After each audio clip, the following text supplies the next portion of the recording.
before COVID was very like a booming area, like the Google buildings right down the street, and all these hotels were going up. And about 5 or 6 years ago, he tried selling the business, and someone told him he tried selling the building, and someone told him that it wouldn't be worth much because they wouldn't be able to put a high rise there. It wasn't. It was like historic. So is it a zoning control whether something's historic? Usually, historic goes to, you have to go through historic first before you go for zoning variance, because historic trumps zoning.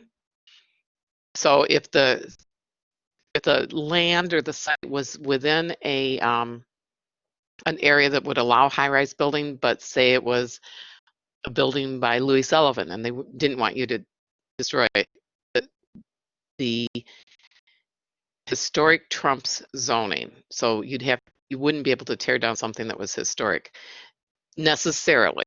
Now, there's a famous building in Chicago, the Women's Prentice Hospital by Bertram Goldberg, the same one who did Marina Towers, the corncob buildings. That was on the National Register of Historic Places, and the city let Northwestern Hospital tear it down. Northwestern said, "Oh, we need a research center. We can't do it here. That's not adaptable," which was not true. So you can bypass those things, but yes, that it would take special effort. So, okay, so zoning, and you guys can see my PowerPoint, right? Not yet. I don't see anything. You don't see anything. All right. Let me see what I did.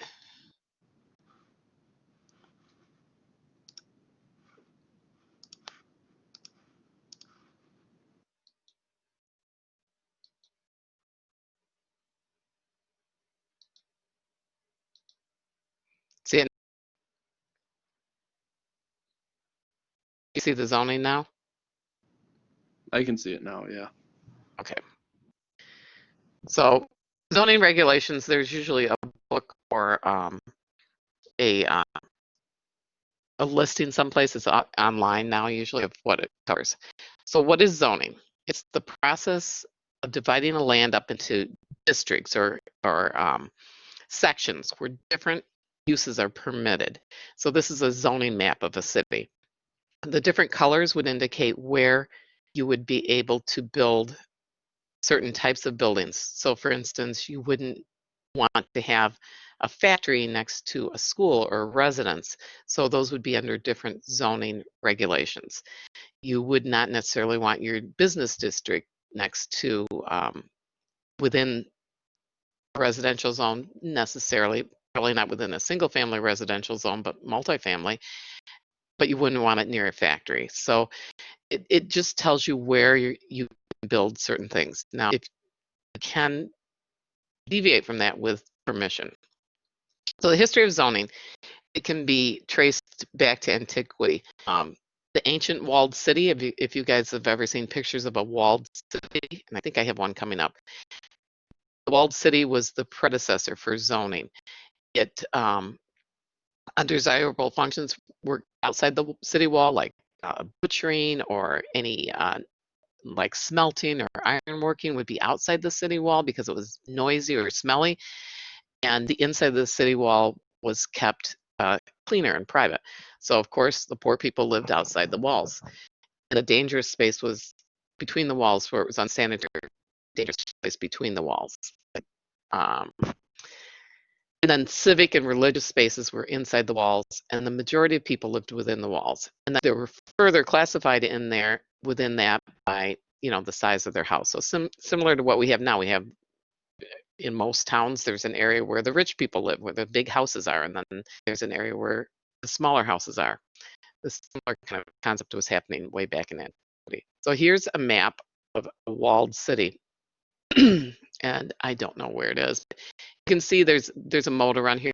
They would use the walled city for protection, but it also would keep the farming outside of the wall with minimal farming inside. They would keep the dirty, messy stuff from happening outside the walls also. So it's was one of the early ways to zone. So modern zoning deals with handling overcrowding, urban squalor and pollution. It was the pollution from factories that were a major reason that led city officials to consider separating uses and start with zoning. And it was first developed in France, Germany, and Britain. And again, what I talked about earlier, it was to prevent industries from being built in residential areas. The first modern zoning was seen in Germany in the late 19th century. So prior to that, people could build pretty much anywhere they wanted. So the reasons behind zoning. The first one is to establish commercial, industrial, and residential zones, just to separate those off. And then separate uses that they don't think are compatible, that you wouldn't want next to one another. You wouldn't want a school next to an industrial zone. You would want it next to a residential zone.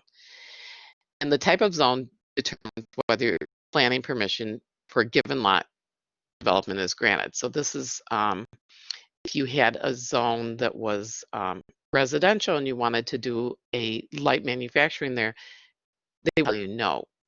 Without a special use permit, you couldn't do that.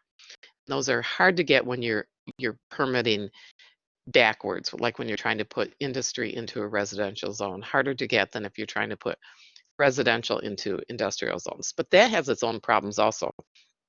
So Leona was talking about her friend who had a building in Randolph and West Randolph, and that used to be the zone where all the meat packing plants were until a few years ago. And what was happening is the warehouses started to get converted into residences, and people moved there because they're the trendy, loft apartments. And then guess what? The residents started complaining about the noise from the industries that were there when they moved in. So it's you got to kind of watch what's happening, but that kind of control you usually don't have. The zoning can also dictate what size of house or building can be built, how tall it can be. It covers the minutest detail, how steep a driveway can be, the number of kitchens a house can have. This one's kind of important. In Berwyn, they're really strict on this because they've had a lot of problems with multiple families moving into what was a single family house or is a single family house. And they would put these kitchens in the basement or maybe in an attic, and they would have 3 families in the house. So when you sell a house in Berwyn, you have to have a pre-sale inspection, a post-sale inspection.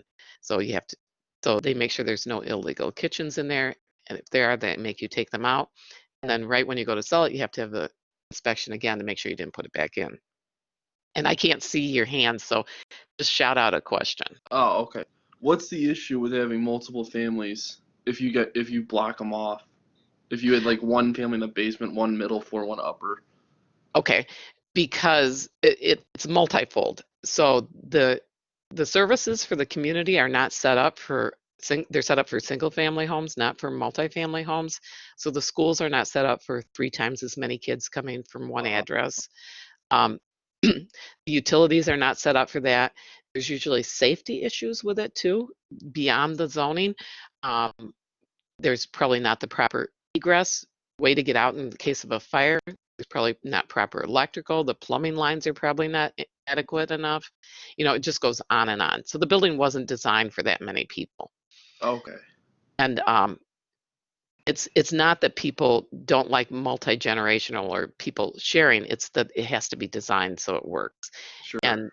And like Berwyn, I know, has a problem with their school system. It's overloaded because of this. It's just one of the issues.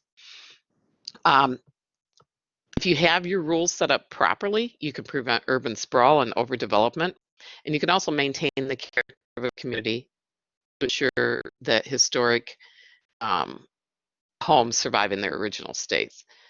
And sometimes zoning is used to attract new industry, more retail outlets, a larger tax base. I know Oak Park has done some zoning variances or changes to attract businesses. They haven't always been favored by the community either. So when you're addressing urban sprawl, you can control urban sprawl by having minimum lot sizes. And This one's become a little more contentious because some communities have fairly large lot sizes, so it prohibits people from building a smaller house or a micro house. They can control the setbacks, which is what they usually do, the front, rear, and side setbacks. They can control the building height and the types of buildings allowed. Houston has no zoning. It's the freedom of Texas. And so what has happened is that people created their own zoning subdivisions, shall we say. If you've heard of gated communities, what developers have done is done a community that's literally gated, and you have to be able to have a key code to get in usually, and they control the development within those gates. They limit the types of houses, they limit the size or minimum size usually, and height, what you can have outside. I know that in some areas they even tell you can't have a clothesline hanging outside. There's certain colors you can paint your house, so it can be very restrictive. This thing called floor area ratio is used in the city of Chicago. So that's the amount of floor area to the square footage of the lot size. So that's something to limit development. So it stops people from building edge to edge and up really high. We're going to get into the Oak Park zoning because this is going to be our assignment, but here's the Oak Park zoning map. You can see the different colors on here, and the different colors indicate different zoning types. And I'll take you into the Oak Park zoning because you'll need that for your assignment today. So you'll see there's all these different colors and they relate to different things. The blue is blue. Blue is schools. The green is parks. The different colors of gold and brown are residential neighborhoods. See, this light gold is, or even lighter one, this one right here is the most restrictive. It has the most restrictive sizes and lot sizes, etc. And then when we get down to the bottom down here, these are the least restrictive areas. So we'll delve into this a little bit more, but every community will have a zoning map. And I use Oak Park because they have a really good online resource we can go through. So you can also use zoning to maintain historic character. You can limit the demolition of historic buildings with zoning. You can maintain uniform appearance within a community, much like the gated communities in Texas. And you can require that additions to historic buildings must meet approval. That's what Oak Park does. They limit demolition of historical buildings. We have 3 historic districts in Oak Park, and they require additions go through a historic building commission. You can also limit the size and types and styles of new construction, and you can maintain historic streetscapes and setbacks. So probably the most famous one is Colonial Williamsburg. And this is a community that dates back to the late 1700s, early 1800s. It looks very much like a colonial village. This looks like it might be a historic village that you would go visit and see people dressed up in period costumes. It's not. It's actually a residential neighborhood. People live there and they drive cars, but their houses all have to maintain the character of the building, from the wooden shingles on the roof to the shutters to even to the types of stairs and the railings that you have. Anybody know what this is right here?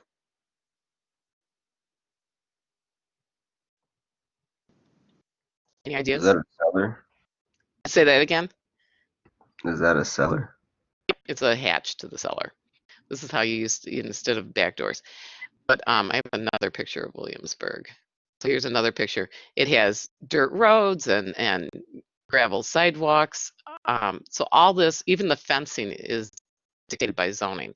So what they want is that this community look like it did a couple hundred years ago, even though it's very modern on the inside. And zoning cannot control what you do on the inside of your house, but it can control the outside. So it can tell you can't remove these dormers, or you can't remove your shutters, or you have to have a certain type of roof.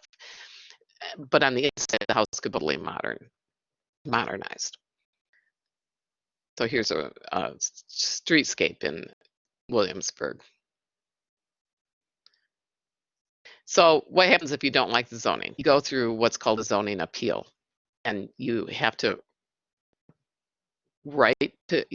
do a submission to the zoning board of why you want to appeal whatever zoning it is, whether it's a setback, a height, a use change, and then you have to go before a commission. They will often send out, they'll post on the site that there's a zoning appeal, and then they'll send out notices to people within a certain number of feet from the residence or the site that there's a zoning variance coming up, and there's a hearing with a board, and people have a right to go in and oppose or approve what is happening. Doesn't always mean that the community will listen to the people, but you have a chance to voice your opinion. So some of the zoning appeals can be changing the permissible building types, changing setback requirements, changing floor area amendments, additions to non-conforming structures. What this means is most zoning areas will have a setbacks. So how far away from the sidewalk you have to be at the front, how far away from the lot side you have to be at the back and the sides. And some houses were built prior to these zoning rules, and they're called non-conforming. They may go right up to the sidewalk. And if you want to put an addition onto it, you'll ask for an addition to a non-conforming structure, and you'll ask to continue that. So instead of having a goofy jog, which I should go to pictures of the ones in my neighborhood that have done silly things, you would have a seamless addition to the house, and that one's usually granted. Usage changes if you want to change what is allowed in the zoning area. So there's always, so like Leona's friend, there's always a way to change what you have in there. So this is a sample of a notice that would be put in, there'd be a council chambers, and you'd be able to go either submit in writing or go in person and say why you approve.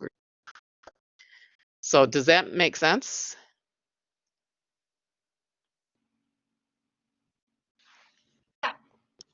Okay, yep. So now this is the part you're going to want to watch carefully, because I'm going to show you how to get to the Village of Oak Park. I'm going to go to their regular site. So you go to the Village of Oak Park, if you search for them. And you guys can see my site, right, where I'm searching? No. You cannot? No, it's showing all the cameras or the people. Oh, I know what I did. I did something silly. Okay, hold on.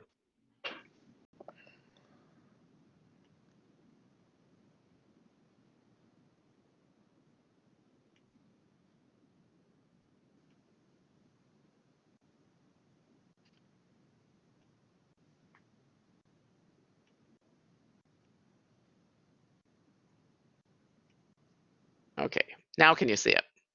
Yes. Okay. All right, so we go to the Village of Oak Park and go to their website. So this is what it looks like. And if you look at up here, there's different services. There's online services, there's village services, government, etc. Where we want to go is village services, and see down here we have planning, preservation, and zoning. So if you click on that, we go to planning. And this is where we can see the business district plans, we can see historic preservation. The Plan Commission is a group that tries to guide the village in its development. They've been notoriously not listening to them the past few years. And then down here is zoning, and then here's the Zoning Board of Appeals. So we'll come back to that. So under zoning,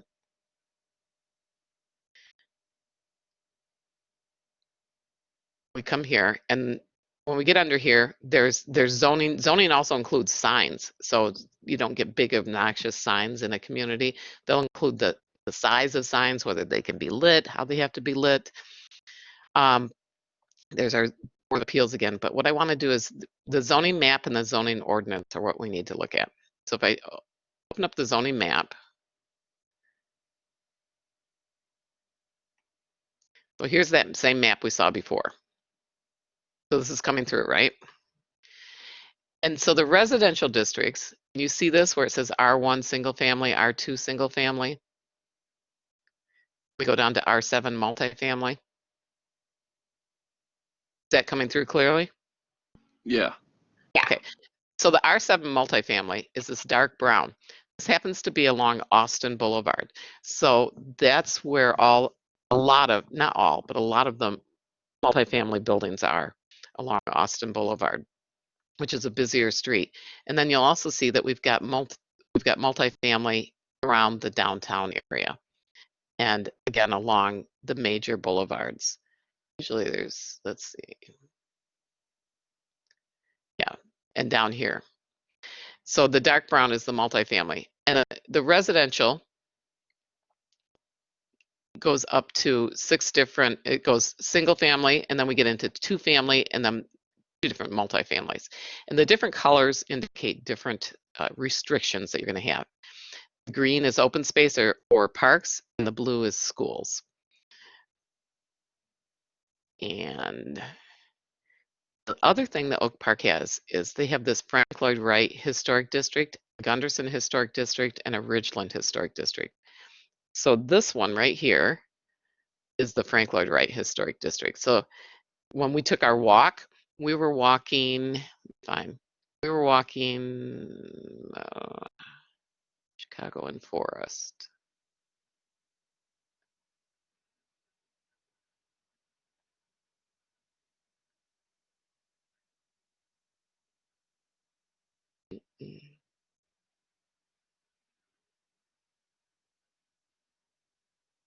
I'm spacing where we are.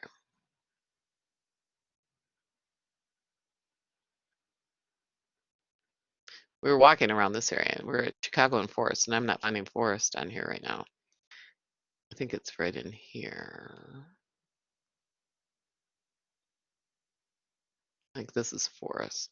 Oh, that's Oak Park.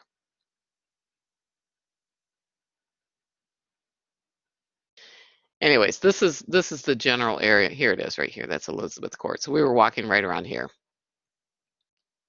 And that's in the Frank Lloyd Wright Historic District. But the Historic District encompasses much more in the whole scheme of things. And then we have a Ridgeland Historic District, which is over here. And it goes down a little bit and then goes down farther. And so when you want to build in those areas, if you're doing anything that alters the exterior appearance of the building, you have to go through the Historic Commission. So before they'll even look at your zoning, they'll send you off to Historic.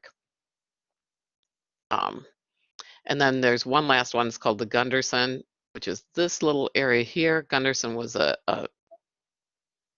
speculative builder, and then there's a little strip over here. He built these houses. They're big, what's called 4 squares. They're not my favorite housing style, but a friend of mine lives on this street right here, and it is delightful to sit on her. She's on this block right here, to sit on her block because the houses all line up, the porches all line up perfectly down the road. So those are special considerations. So what you have to do when you have a property is you have to look up and see which historic district it falls under, and then look at the codes and see what ones need to be followed. So then we're going to go back to the village. And next we want to, so how is my property zoned? Let me type in an address. Let's see. I'm making up an address, so we'll see if it comes up.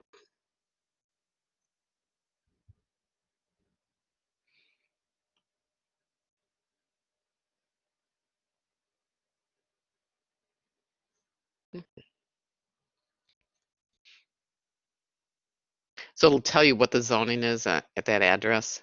Okay, so I picked 1137 Scoville. It tells me the PIN code, and it tells me I'm zoned R4 single family residential district. So that would be the first place I would start, is by popping an address in. Then once you've got the address in, then you go to the zoning ordinance. And look how many pages this is. 158 pages long. Because it goes into minutia. First, it'll do all of, you can go through the, it's going to do definitions at the beginning. Here we go. It's going to be pages of definitions, so you know what they're talking about when they use a term. We got pages and pages of definitions, which if you don't know what they mean by lot line, you'll have to go back and read that. A lot of them are self-explanatory, but they want to be very clear so that people are saying, I didn't interpret that to be this definition. Then they go into how they measure rules. And how you build to build line.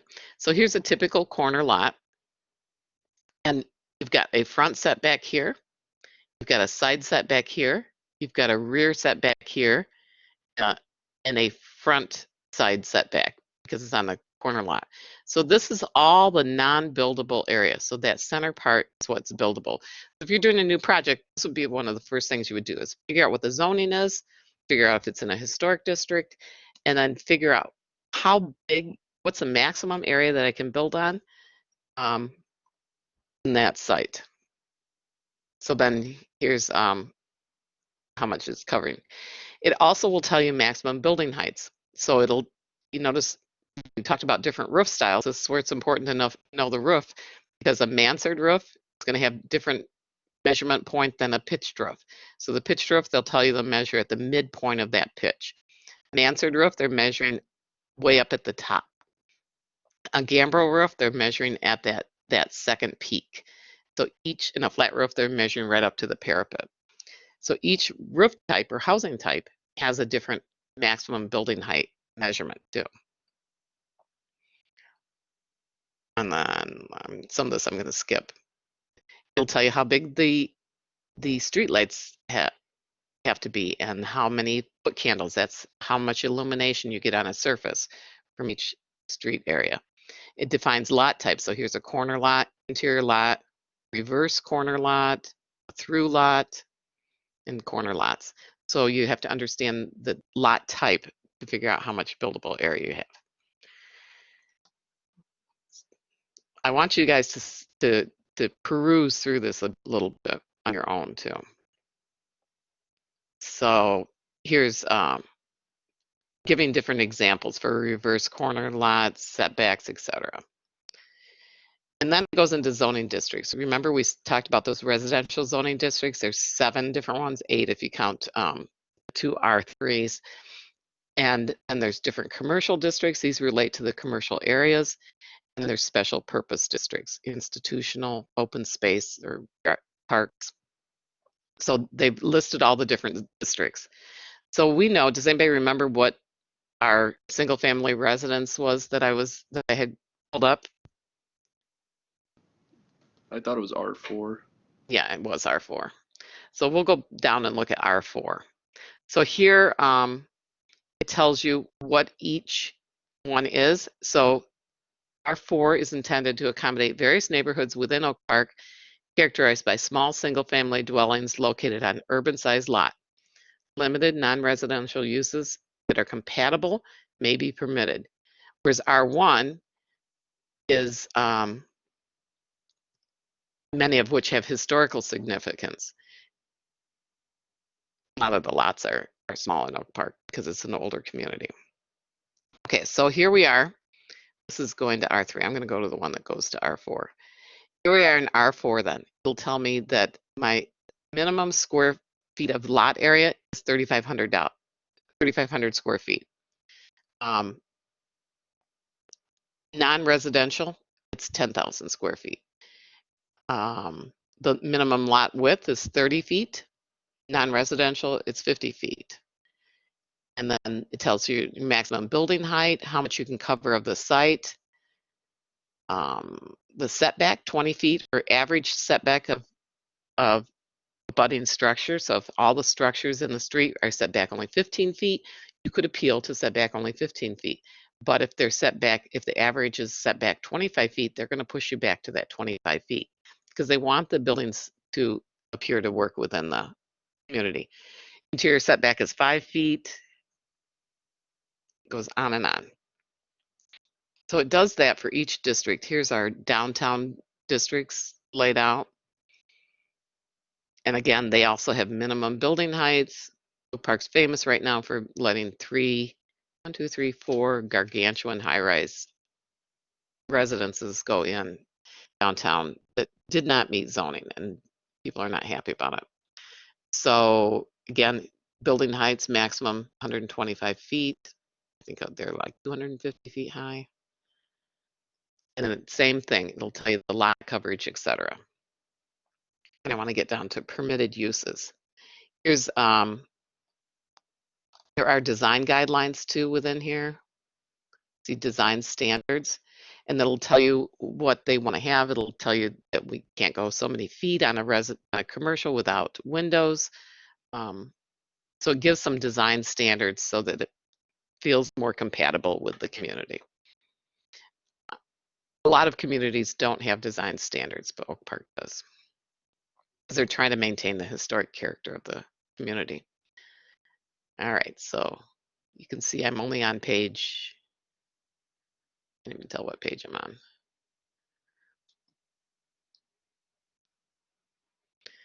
About a third of the way through. So now I want to get down to, okay.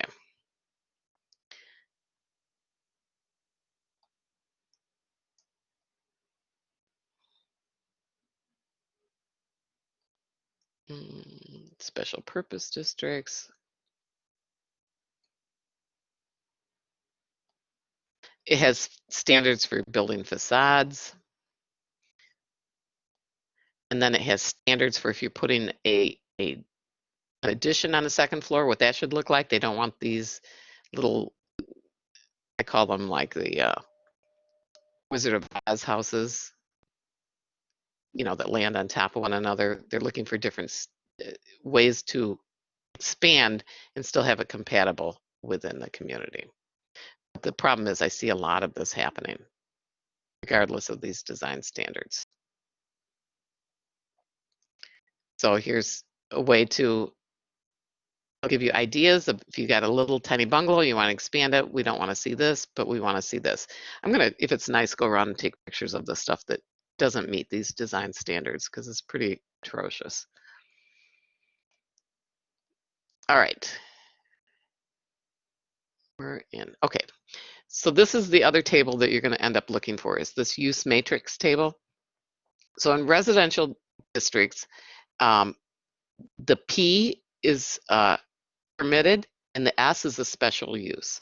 So you can have in R1, you can have a residence and a single family home, but no two family homes, no townhomes. This is the most restrictive one. We're in R4 with that one. Again, we can't have townhomes, multifamily homes. But we can have community gardens in all of them. We can have schools in all of them, which makes sense. You want the school. But notice there's no schools in the commercial district.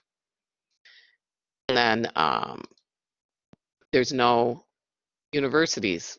Not that, well, there used to be one in Oak Park. But there's no universities in the residential areas, but they are permitted in the downtown areas. So even though all of this stuff may not occur in the community, they've covered it here. You can have a house museum tour as a special use. You wouldn't have it in a historic district, and that's a special use because, like the Frank Lloyd Wright Home and Studio is a special use. There's 1, 2, 3. There's 4 house tour museums in Oak Park. Retail. Notice no retail in S4. We're on this line right here. So the fourth one over. There's no retail allowed in S4 at all. Period. But you could have a bed and breakfast. And then we keep going. And you could have a daycare, but you can't have a massage parlor or a vehicle rental or a hotel or a funeral home. Again, those are all the commercial districts. So you're starting to understand how this is you can have a farmer's market anywhere in the village. And then it defines what each one of these things is. And it gives design standards. So if you want a place, what a place of worship is, and if you want outdoor eating, I'm going to go down because there's some interesting graphics too. Any questions on this?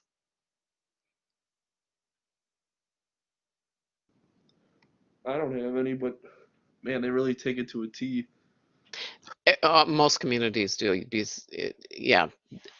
Like I said, what I like about this is there's no ambiguity here because they've defined everything and they've given graphics. Mm-hmm. I think because I have a question. I didn't mean to interrupt. Sorry.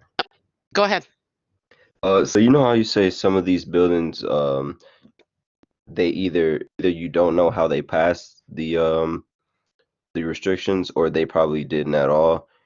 Is it possible that if they did pass it, for them to come back and like basically say, "Oh no, you guys didn't end up passing," and then they make you tear your building down or something like that? Make No. adjustments. No, what happened in Oak Park was the Plan Commission, the Historic Commission said no to these high rises.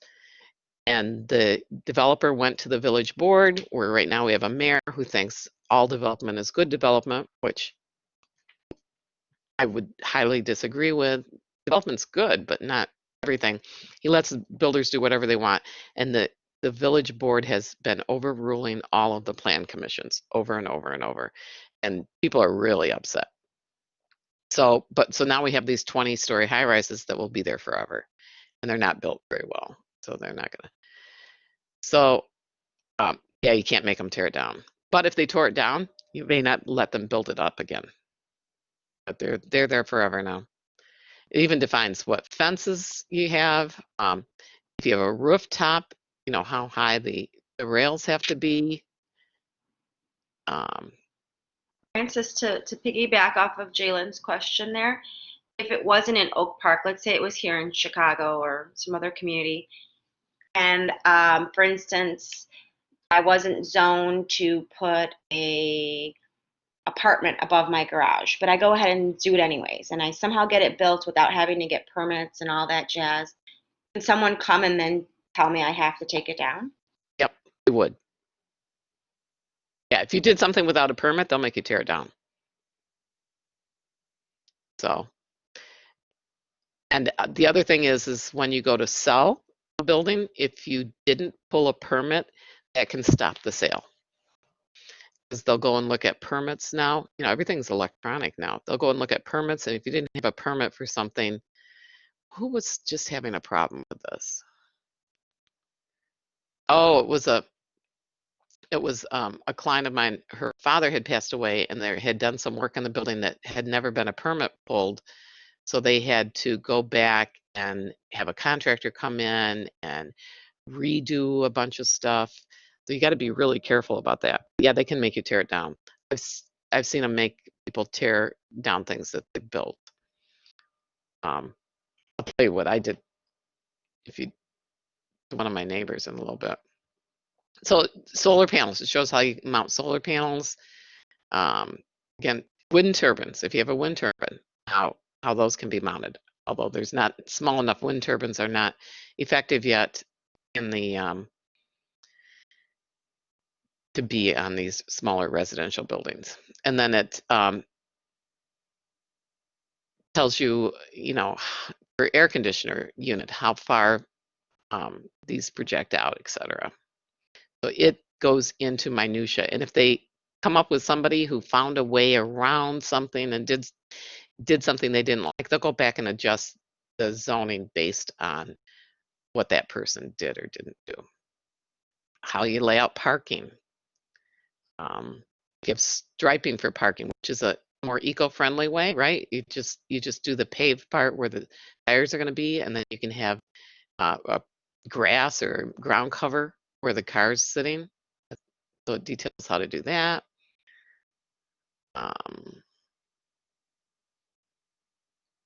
Getting towards the end. And then it tells you how many parking spaces you have to have for each type per square foot. So for every 1,000 square feet at a daycare center, you have to have a parking space. At an art gallery, for every 500 square feet, you have to have an art parking space. So it goes on and on. And you know what's kind of interesting is that design standards rules can sometimes make for more interesting designs, because you have to, you know, you've got these rules and you figure out what the rules are first, and then you have to make sure that the design works within the rules.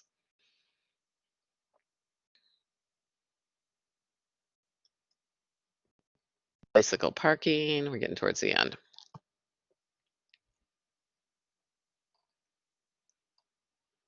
They talk about how, you know, large parking lot, they want, you know, green planting spaces. This is fortunately becoming more common. instead of just a sea of parking. And I'm getting about to the end. So that's zoning. And I am going to give you a zoning assignment. I have to tweak it just a little bit, so I'll put it up later today. And I'm going to ask you to,